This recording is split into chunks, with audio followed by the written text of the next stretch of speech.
For Kevin Choi, the pathway here to change is a long, dark one.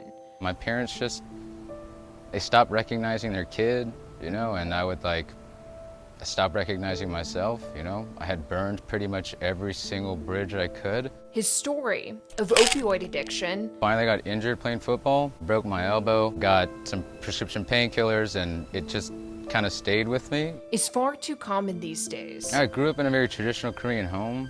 This kind of stuff doesn't exist in our realm of family. I think for them it was like, we raised you in church, we raised you in a really good school system. A cry for help and a Google search landed the California kid in Florida. Peak of drug use to the pit of drug use took about 7 years. But what happened next would change his future even more. When you went into treatment, you looked around and what happened?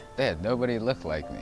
That was another barrier that I didn't think about, but it was like, here's a Korean American kid in Boynton Beach, Florida, in rehab, with faces that don't look like him, with people that may not understand my family structure, may not understand my culture. That experience put Choi on the map many years later. Yo. Now the founder of the Harm Reduction Center in Boynton Beach. There are other communities and pockets of people that have the same type of experiences and same barriers that I had.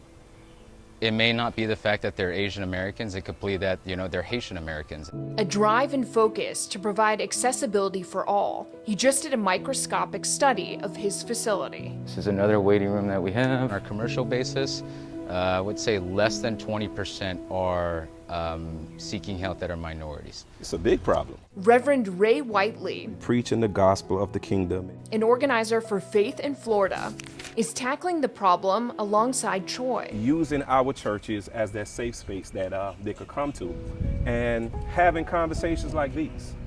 Addressing what he calls a stigma from the pulpit in the neighborhoods. And getting people into treatment, specifically minorities, how difficult is it?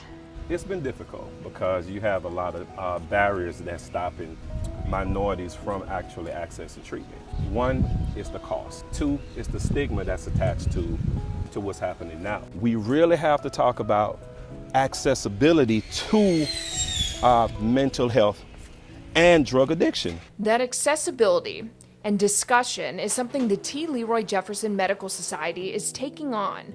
The group of healthcare professionals focuses on underserved communities in Palm Beach County. There's a stigma that exists.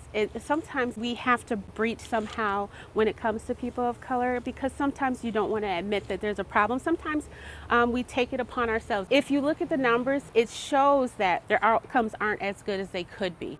Prevention, education, and knowledge through an opioid prevention series. Conversations with medical providers and the community outreach. They've created a website and toolkit for physicians. I went to medical school a few years ago.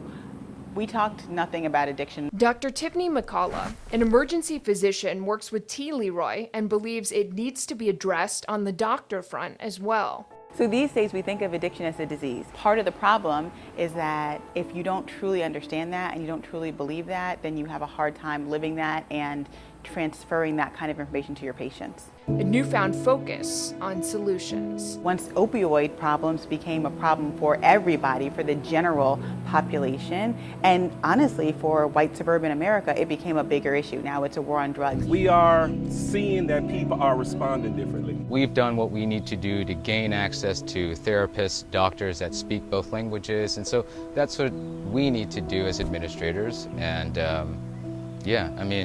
those things are major barriers that can be overcome. Tori Dunnan, WPTV News Channel 5.